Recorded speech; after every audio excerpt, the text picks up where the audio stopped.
Community Beacon, Fridays at 6:30 EST, with your hosts Michaeldseville and Joel Simmons. A channel whose focus is liberty. A place where the lessons discussed and taught will create openings to a more open and freer mindset.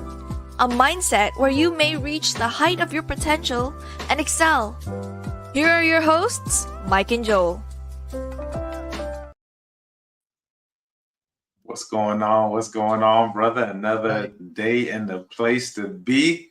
This is Michaeldseville, and I appreciate you all for checking in. I got my co-host with the most on the other side, Mr. Joel Simmons of the Tenacity Foundation.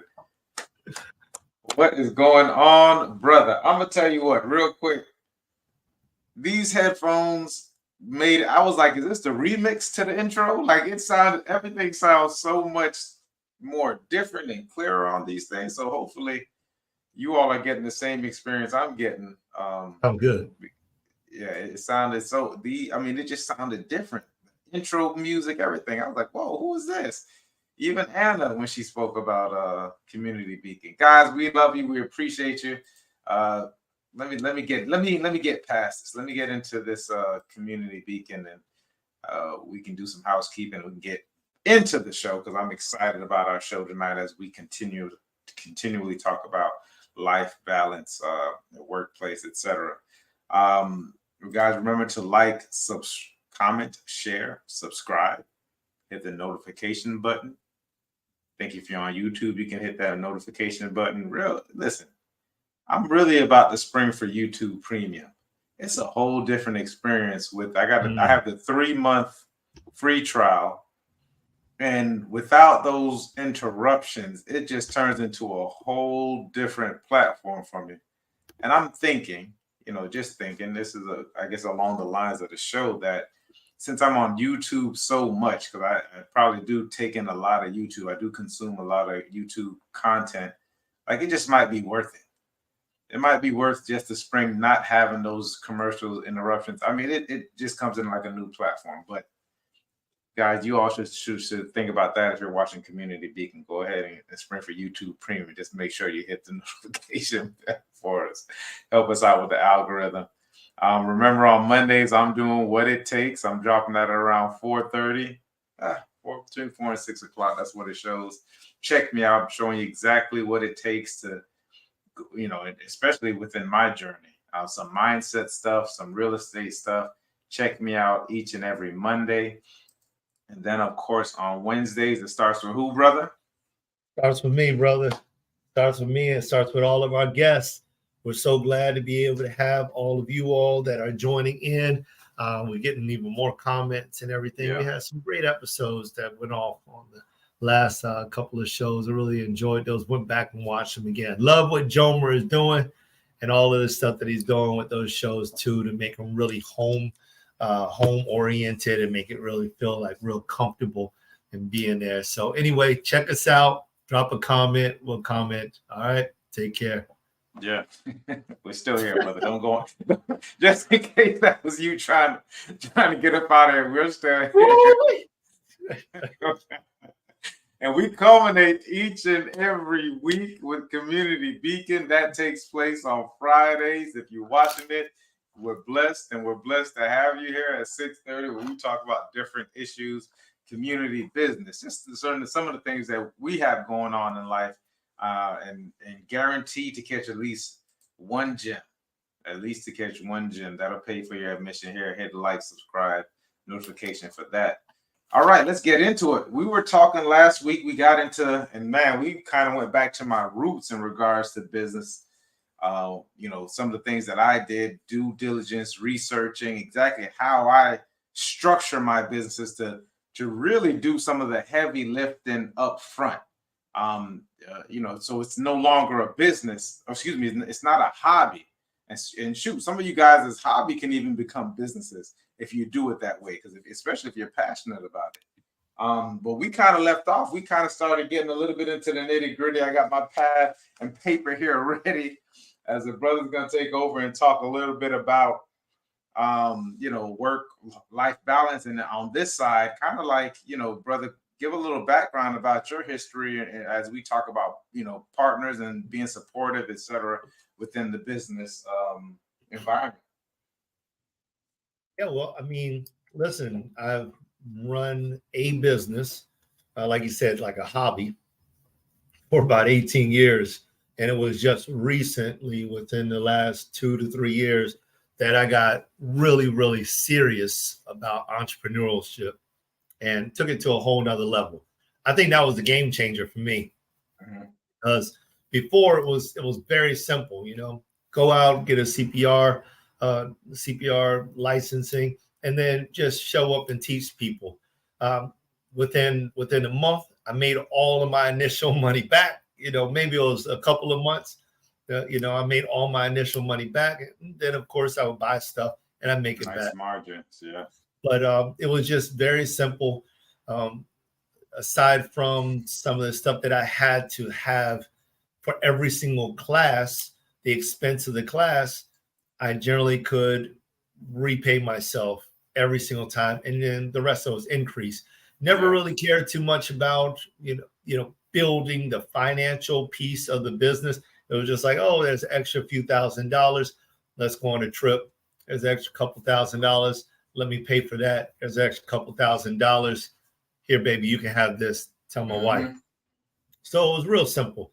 It just became another stream of money, and that was simple. But now building a business was a total different thing. So I'll say that in the very beginning, I did the same thing that I've done recently. And maybe that's why it was very easy for me, is that I went to my wife. I told her what my idea was and how I wanted to move forward. I told her about how I thought it would work and how I thought it would affect us. Yeah. And I gathered her agreement. And from there, that's when I started. Absolutely. And that almost jumps right into it, because I was going to ask, what the communication is like with your partner. You kind of spoke about it. What if she had said no? Or so she wasn't that's a alive? great question. Yeah. That's a great question, because my wife has not always said yes about every single thing that I've wanted to do. I mean, listen, my mother is an entrepreneur, and she's a big entrepreneur. She's been doing it for 23 years, living off of, what she has made happen. So, and not only that, she's a 501c3. Right. So I feel like that's even more difficult in some ways, in some mindset, because it's a nonprofit business. She has to prove to somebody else that what she's doing is worth giving her an exorbitant amount of money to pay for the services she offers, plus to pay her for what she believes she's worth. Right. So it's a lot of stuff that goes on inside of that. So my wife didn't always agree, because I've always been like entrepreneurialistic. But a lot of times she's just like, hey, kind of do what you want to do, as long as the mortgage is paid, the electricity don't get cut off, the water don't get cut off, and when she wants to go out to eat, there's money there. You know, so it's like this. So there was always an agreement.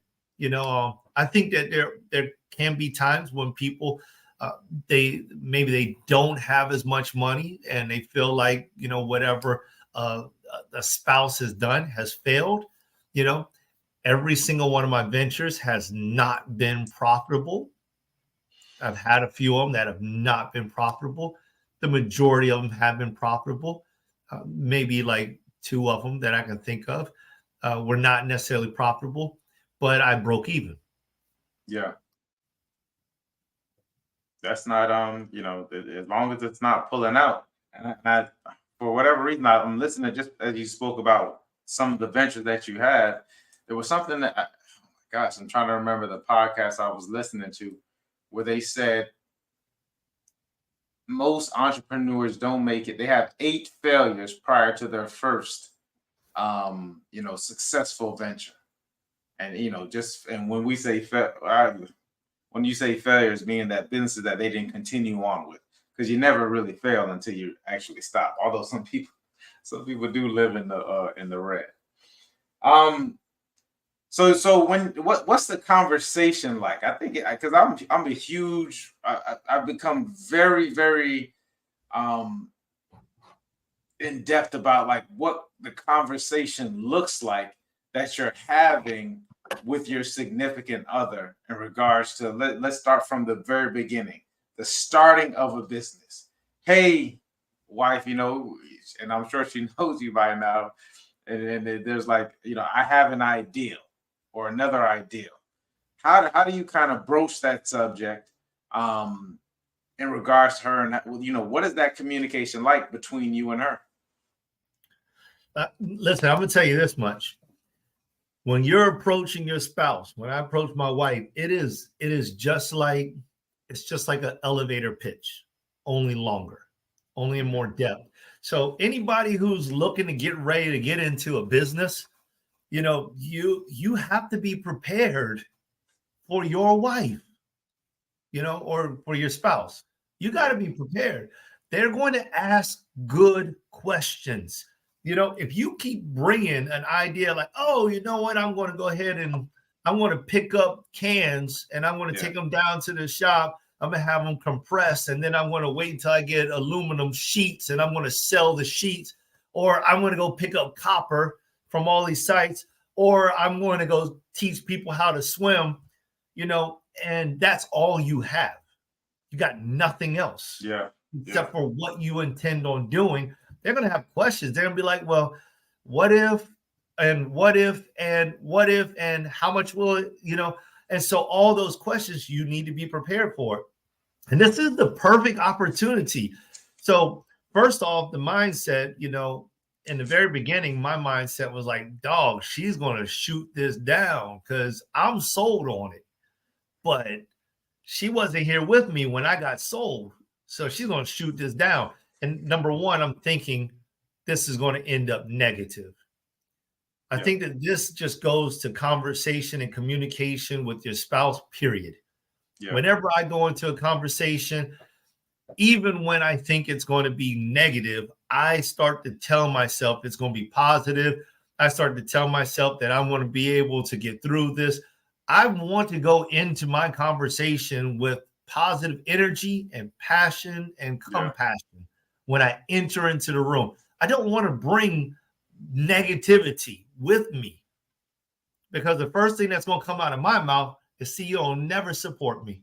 And so I've already shot down our relationship. I've already noted her as being the reason why I'm not successful. I've already put all of these things on her by that one thing. And she may have supported me before, but she has every single right to ask the questions. And the other thing is maybe the questions that she's asking, you need to be asking yourself. Amen.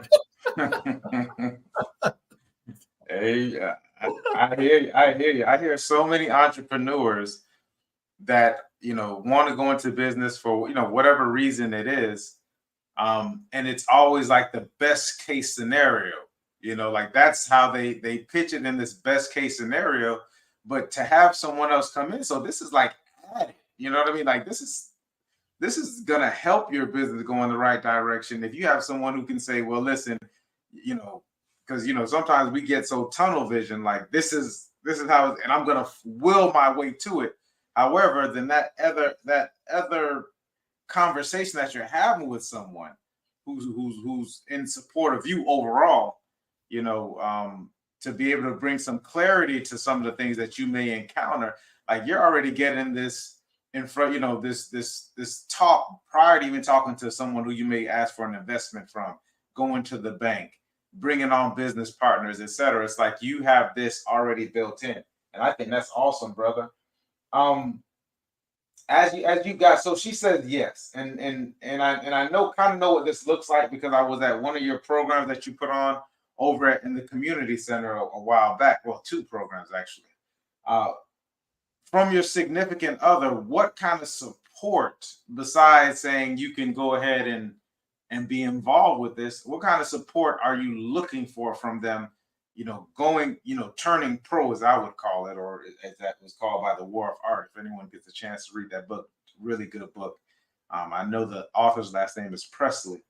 But what kind of support are you looking for from that person as you start to get into the business? And what does that look like? All right. So I got a few things for you there, Mike. And I don't know if we'll get them all in here, but to answer that question directly, I'm looking for, number one, I'm looking for all the support. Number one, I'm looking for someone who's going to be positive, and positive, number one. Yeah. They're going to be positive. That's what I want. Are you going to help me to build it? That's even better. But if you're going to help me build it, be positive. Are you not going to help me build it? That's not true.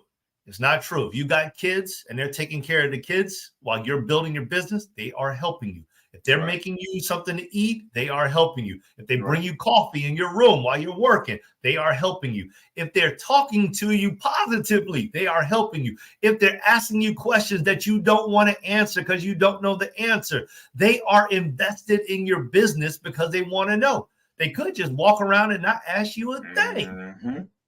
That means that they don't care whether, they may not care. So I'm looking for positivity, number one. Number two, I'm looking for the investment. I want the go ahead. I really do. I want the go ahead. It means a lot to me to get the go ahead. Even if it's a go ahead with some requirements, I'll take the go ahead with some requirements. So if she comes back and she says, listen, I don't really like this idea. I don't want to stand in your way, but as long as, write that list down. What is the as long as XYZ happens? Write that list down. Right. These are your benchmarks for work-life balance, entrepreneurial home balance. You don't got those benchmarks, you're going to have trouble down the road because 3 months later, you didn't hit those benchmarks. And all of a sudden, the electricity flickers off for 2 hours.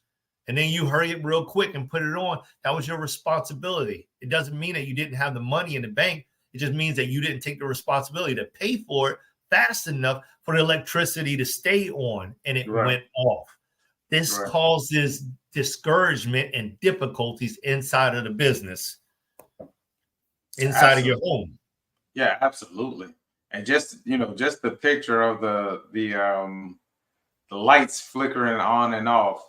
I mean, we got to think about how huge this is. This is not you doing this on your own, right? Like this is it's one thing for you hear some bootstrap entrepreneurs who sleep in the office.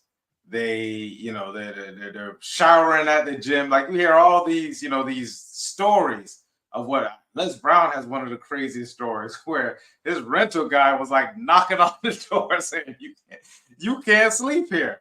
He's like you cannot sleep in this office. I've noticed that you act like you're the first one in and you're the last one out. But it turned out he just wasn't leaving. He didn't have that money.